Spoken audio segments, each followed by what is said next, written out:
दोस्तों नमस्कार। आज हम लोक प्रशासन विषय का एक स्वतंत्र विषय के रूप में विकास पर चर्चा करेंगे। ये पहली यूनिट जो इंट्रोडक्शन है नाम से यूनिट है, उसमें ये टॉपिक शामिल किया गया है मुख्य परीक्षा के सिलेबस में, इवोल्यूशन ऑफ डिसिप्लिन। क्यों एक स्वतंत्र और वैज्ञानिक विषय के रूप में जरूरत क्या थी लोक प्रशासन को विकसित करने की? जब से औद्योगिक क्रांति हुई, रिफॉर्मेशन हुए, रिफॉर्मेशन से पहले रेनेसां हुआ, रेनेसां के बाद इंडस्ट्रियल रिवॉल्यूशन हुआ। इंडस्ट्रियल रिवॉल्यूशन के दौरान बहुत की जो आगे बढ़ा, औद्योगिक क्रांति आगे बढ़ी, बड़े बड़े बहुत ही विशाल संगठनों का उदय हुआ, विशाल कारखाने बनाए गए। उन कारखानों को मैनेज करने के लिए बहुत सारे लोगों की जरूरत पड़ी, बहुत सारे मानव संसाधन की जरूरत पड़ी, और तत्कालीन जो सैद्धांतिक ज्ञान था उसके आधार पर उन संगठनों को संचालित करना काफी मुश्किल साबित हो रहा था। तो बहुत से विचारकों ने यह सोचा कि क्या इन संगठनों का जो प्रचालन है, इन संगठनों का संचालन है, सरकार के कार्यों का जो संचालन है, अगर उसका वैज्ञानिक अध्ययन किया जाए और कुछ ऐसे फुल फ्रूट थॉट्स या रूल्स या प्रिंसिपल्स डेवलप किए जाएं ताकि हम उनका अप्लाई करके, उनका व्यवहारिक लोक प्रशासन में एप्लीकेशन करके अच्छे रिजल्ट ला सकें। इसलिए ये जरूरत पड़ी, इसलिए लोगों को ये आभास हुआ कि क्या हम एक सैद्धांतिक विषय के रूप में लोक प्रशासन नामक नवीन विषय की शुरुआत करके उसमें गहन शोध और अध्ययन करके व्यावहारिक प्रशासन को, व्यावहारिक लोक प्रशासन को ज्यादा एफिशिएंट बना सकते हैं या नहीं। तो आपने देखा होगा कि रिफॉर्मेशन के दौरान मैकियावेली ने एक पुस्तक लिखी थी, द प्रिंस। उसमें भी कुछ सिद्धांतों का वर्णन किया गया था, लेकिन वो बहुत ही इनिशियल स्टेज थी और उसका कहीं ऐसा फोकस नहीं था कि लोक प्रशासन कैसा होना चाहिए, क्या सिद्धांत होने चाहिए। उसके बाद एक फ्रांसीसी थे, चार्ल्स जीन बोनिन, 1812 में उन्होंने भी प्रिंसिपल द पब्लिक नाम से एक बुक लिखी थी। उसमें भी उन्होंने एक हल्की फुल्की चर्चा स्टार्ट की कि कुछ सिद्धांत होने चाहिए जो पब्लिक से रिलेटेड जो एक्टिविटीज हैं उनको गवर्न करने में हमें गाइडलाइंस अवेलेबल करवा सकें। लेकिन 1857 में एक सुगठित प्रयास शुरू हुआ। विड्रो विल्सन जो अमेरिका के एक वकील थे, जो बाद में यूएस के राष्ट्रपति बने, प्रथम विश्व युद्ध के समय वो राष्ट्रपति थे, उन्होंने एक पेपर लिखा, द साइंस ऑफ एडमिनिस्ट्रेशन। उस साइंस ऑफ एडमिनिस्ट्रेशन को एक तरह से एक स्वतंत्र विचार के रूप में उसकी चर्चा हुई अखबारों में, मीडिया में, वहाँ के राजनीतिज्ञों में, लोक प्रशासकों में और बड़े बड़े बाकी जो प्रोफेशनल्स हैं उनके बीच में, और धीरे धीरे ये चर्चा आगे बढ़ती गई। 1857 में इस पर्चे की शुरुआत से लेकर आगे का कुछ दौर लोक प्रशासन के विषय के विकास का पहला दौर माना जाता है और उसे कहते हैं विभाजन का काल, डाइकोटोमी। इसमें इस बात की स्थापना करने का गहन प्रयास किया गया, गंभीर प्रयास किया गया कि राजनीति और प्रशासन दो अलग विषय हैं। राजनीति और प्रशासन को एक साथ नहीं रखा जा सकता।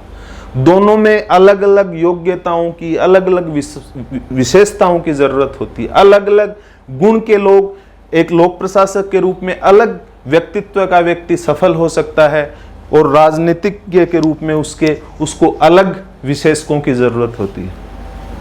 तो दोस्तों, क्या आपको लगता है कि पहले जब से लोक प्रशासन का एक सैद्धांतिक विषय के रूप में विकास शुरू नहीं हुआ, उससे पहले लोक प्रशासन से संबंधित कोई अवधारणाएं गवर्न करने के लिए नहीं थी? राजनीति विज्ञान की कुछ अवधारणाएं गवर्न करती थी। एथिक्स जो नीति शास्त्र है उसमें कुछ सिद्धांत बताए गए थे कि जो लोग जनता के काम करते हैं, जनता सरकार की तरफ से जनता के लिए पॉलिसी का इम्प्लीमेंटेशन करते हैं, उनको किस प्रकार के नैतिक नियमों का पालन करना चाहिए। कानून में भी ऐसे प्रावधान थे, लेकिन एक व्यावहारिक लोक प्रशासन को सैद्धांतिक रूप से समझने के लिए कोई स्वतंत्र विषय नहीं था। डाइकोटोमी में इस बात की प्रस्थापना की गई कि विल और एग्जीक्यूशन, इच्छा और क्रियान्वयन दो अलग चीजें हैं, दोनों में अलग विशेषज्ञता की जरूरत है। हमें क्रियान्वयन के संबंध में कुछ सैद्धांतिक अवधारणाओं की रचना करनी पड़ेगी। हमें लोक प्रशासन और राजनीति विज्ञान को अलग करने की जरूरत है। ये एक तरह से एनालिटिक डिस्टिंक्शन डेवलप करने का प्रयास था पहला चरण। इसमें पब्लिक इंटरेस्ट के लिए वुड्रो विल्सन ने कहा कि हमें लोक हित के लिए जरूरत है लोक प्रशासन को। हम ये इसमें कोई व्यक्तिगत हित या व्यक्तिगत स्वार्थ नहीं है कि हम लोक प्रशासन को एक अलग विषय के रूप में मान्यता दिलाकर कोई हमारे व्यक्तिगत हित या व्यक्तिगत स्वार्थों की सिद्धि कर रहे हैं। उन्होंने कहा कि ये जनहित के लिए। क्योंकि अगर एक सैद्धांतिक विषय के रूप में कुछ सार्वभौमिक सिद्धांतों का निर्माण होगा, एक अलग विशेषज्ञ विषय के रूप में इसका विकास होगा, तो लोक प्रशासक ज्यादा एफिशिएंट बनेंगे, ज्यादा अकाउंटेबल बनेंगे, ज्यादा इकोनॉमिकल वे में काम करेंगे और इफेक्टिव इंप्लीमेंटेशन करेंगे। किसका? लॉ का। दोस्तों, इसमें विल्सन, गुडनाउ और व्हाइट, ये तीन ऐसे बड़े चिंतक विचारक रहे हैं जो डाइकोटोमी के मूल कर्ता धर्ता थे। आपकी किताब में इसके बारे में विस्तार से दिया गया है। मेरा प्रयास केवल ये है कि आप ये चर्चा सुनकर अपनी किताब में इस प्रथम काल को पढ़ने का प्रयास करें। दूसरा काल माना जाता है सिद्धांतों का काल। इसमें प्रिंसिपल्स पे फोकस किया गया। बहुत सारे विचारकों ने बहुत सारी पुस्तकें लिखी कि इस प्रकार के सिद्धांतों के आधार पर अगर संगठन की रचना कर दी जाए, ये इन प्रक्रियाओं का उसमें समावेश कर दिया जाए, इन नियम और कानूनों की संहिता तैयार की जाए, तो उस संगठन को आप किसी भी काम को एग्जीक्यूट करने के लिए दे दीजिएगा, वो प्रभावी तरीके से उसको इंप्लीमेंट कर देगा। इसमें फोकस मूल रूप से एफिशिएंसी था कि हम ज्यादा से ज्यादा पर यूनिट कॉस्ट कम कर सके। पर यूनिट कॉस्ट को मिनिमाइज करने का महती उद्देश्य था, मूलभूत उद्देश्य था, मौलिक उद्देश्य था। इसमें जनता को भुला दिया गया। इसमें पब्लिक इंटरेस्ट की कोई बात नहीं हुई। बात यह हुई कि किसी भी काम को इकोनॉमिकल वे में, इफेक्टिव वे में कैसे किया जा सकता है। दोस्तों, विलोबी और टेलर जैसे जो बड़े वैज्ञानिक और चिंतक हैं, उनका इन सिद्धांतों की रचना में, सैद्धांतिक रचना में बहुत बड़ा योगदान है। इस काल ने, जिसको 1927 से शुरू हुआ माना जाता है, इस काल ने लोक प्रशासन के जो चिंतक थे, जो लोक प्रशासन को एक स्वतंत्र विषय के रूप में स्थापित करना चाहते थे, उनमें इतना आत्मविश्वास भर दिया कि इसको लोक प्रशासन विषय के विकास के आत्मविश्वास का काल कहा जाता है। दोस्तों, तीसरा काल आया क्रिटिक्स एंड चैलेंजेस का।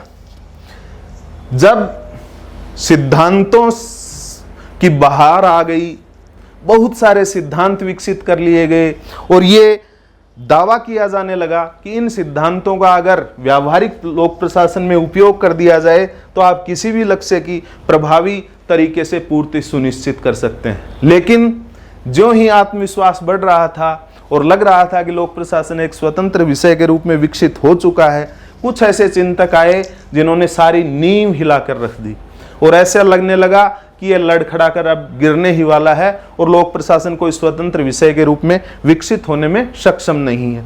इसमें रॉबर्ट डाल नाम के प्रमुख प्रशासनिक चिंतक थे, जिन्होंने कहा कि जहां भी मानव इंटरेक्ट करते हैं, लोग इंटरेक्ट करते हैं, वहां मूल्यों को अवॉइड नहीं किया जा सकता। इस काल में, सिद्धांतों के काल में, यह कहा गया कि हमने ऐसे सिद्धांतों की रचना कर ली है जो मूल्य निरपेक्ष हैं। लेकिन रॉबर्ट डॉल ने कहा कि कोई भी सिद्धांत मूल्य निरपेक्ष नहीं हो सकता, क्योंकि व्यक्ति की एक प्रकृति है, व्यक्ति की प्रकृति है कि वो मूल्य निरपेक्ष नहीं रह सकता। साइमन ने कहा कि अगर किसी भी सिद्धांत को आप उठाकर देख लीजिए, उसका विरोधी सिद्धांत अवेलेबल है। वाल्डो ने कहा कि मुझे तो इनके सार्वभौमिक होने की प्रकृति पर संदेह है। कैसे कोई दावा कर सकता है कि जो समाज, एक सामाजिक विज्ञान के सिद्धांतों का सार्वभौमिक रूप से एप्लीकेशन, तो Robert doll, Chester Barnard, Herbert Simon और ड्वाइट वाल्डो, ये ऐसे कुछ चिंतक थे जिन्होंने इस अच्छी खासी नींव को हिलाकर रख दिया और ऐसे चैलेंज उपस्थित कर दिए, ऐसी चुनौतियां उपस्थित कर दी कि ये जो एक स्वयं को कॉन्फिडेंट, इंडिपेंडेंट, डिसिप्लिन के रूप में वो लोक प्रशासन मानने लग गया था, वो अपनी आइडेंटिटी खोने लगा। उसे पता ही नहीं रहा कि मैं क्या हूं। लोक प्रशासन के कुछ विचारक प्रबंध की तरफ भागे। उन्होंने कहा कि चूंकि लोक प्रशासन को प्रबंध से सारी अवधारणाएं उधार ली हैं, इसलिए लोक प्रशासन एक प्रबंध ही है या प्रबंध का हिस्सा है। कुछ विचारकों ने कहा कि राजनीति को प्रशासन से अलग नहीं किया जा सकता और इसलिए प्रशासन राजनीति का ही हिस्सा है।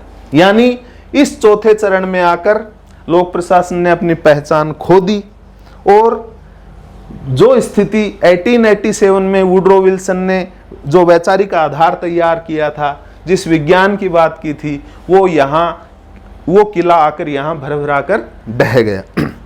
लेकिन इसी काल में हर्बर्ट साइमन ने, रॉबर्ट डाल ने, इन्होंने जिन्होंने चैलेंज दिया था, जिन्होंने क्रिटिसाइज किया था, उन्होंने कहा कि हमें व्यक्ति के व्यवहार का अध्ययन करना होगा।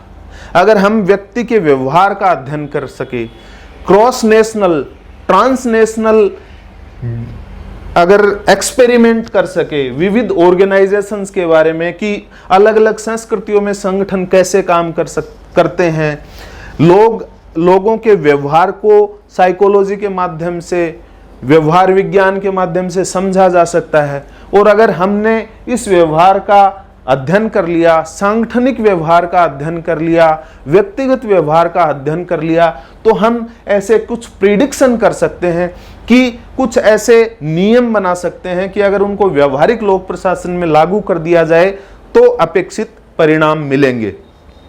तो इसी जो क्रिटिसिज्म और चैलेंजेस जिन्होंने पहचान पर संकट खड़ा कर दिया था, उन्होंने ही अंततः एक स्वतंत्र विषय के विकास में, लोक प्रशासन के उदय होने में सबसे बड़ा योगदान दिया।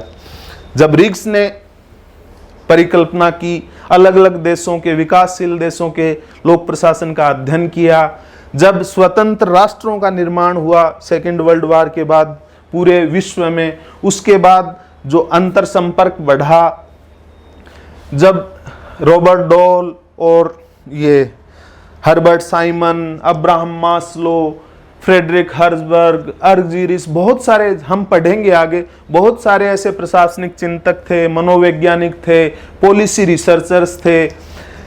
उन्होंने एक इंटरडिसिप्लिनरी एस्पेक्ट की परिकल्पना की। उन्होंने कहा कि कोई भी डिसिप्लिन अगर स्वतंत्र रह के स्थापित होने का प्रयास करता है, वो कदापि सफल नहीं हो सकता। तो उन्होंने लोक प्रशासन को अर्थशास्त्र से जोड़ा, प्रबंध से जोड़ा, पॉलिटी से जोड़ा। जो अवधारणाएं लोक प्रशासन के लिए आवश्यक थी, चाहे वो राजनीति विज्ञान में थी, चाहे प्रबंधन में थी, और चाहे पॉलिसीज में थी, चाहे इकोनॉमिक्स में थी, उन अवधारणाओं का वैज्ञानिक अध्ययन किया, उसको लोक प्रशासन के विषय में शामिल किया और एक प्रभावशाली विषय वस्तु तैयार की। रिग्स जैसे प्रशासनिक चिंतकों ने तुलनात्मक लोक प्रशासन, विकास प्रशासन और प्रशासनिक विकास जैसी अवधारणाओं की परिकल्पना की और एक अलग अलग संस्कृतियों में कौन कौन से ऐसे नियम हैं जिनको हम लागू कर सकते हैं और उनके आधार पर अपेक्षित परिणाम प्राप्त कर सकते हैं। जो ही ये इंटरडिसिप्लिनरी अप्रोच लोक प्रशासन में आई और लोक प्रशासन स्वयं को एक आत्मसम्मान के साथ पुनः उठ खड़ा हुआ और स्वयं को स्वतंत्र विषय के रूप में इसने विकसित कर लिया।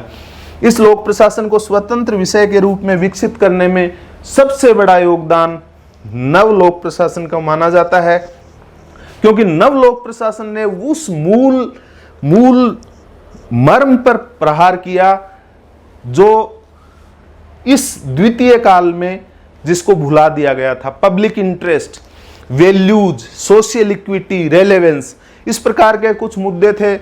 नव लोक प्रशासन ने कहा कि कभी भी लोक प्रशासन जो जनता के साथ इंटरेक्शन करता है, जनता के कल्याण के लिए काम करता है, जनता के उत्थान के लिए काम करता है, जन सशक्तिकरण के लिए काम करता है, लोक नीतियों के क्रियान्वयन का काम करता है, वो कभी भी मूल्य निरपेक्ष नहीं हो सकता। वो उसको कुछ लोगों को प्राथमिकता देनी पड़ेगी। वो कभी भी ये नहीं हो सकता कि एक ही सिद्धांत को सब पर समान तरीके से लागू कर दो। जब नव लोक प्रशासन ने हलचल मचाई, जो लोकप्रिय हुआ, लोक प्रशासन और भी ज़्यादा प्रतिष्ठित विषय के रूप में माना जाने लगा और शायद लोक प्रशासन की यही प्रतिष्ठा है जिसने आपको मजबूर किया है कि आप लोक प्रशासन को एक वैकल्पिक विषय के रूप में रखें। दोस्तों, दो शब्द हैं एनपीए और NPM, new public administration and new public management. ये दो बहुत ही महत्वपूर्ण टॉपिक हैं, इनको हम स्वतंत्र रूप से इन पर एक दिन चर्चा करेंगे। आज के लिए इतना ही, धन्यवाद, नमस्कार।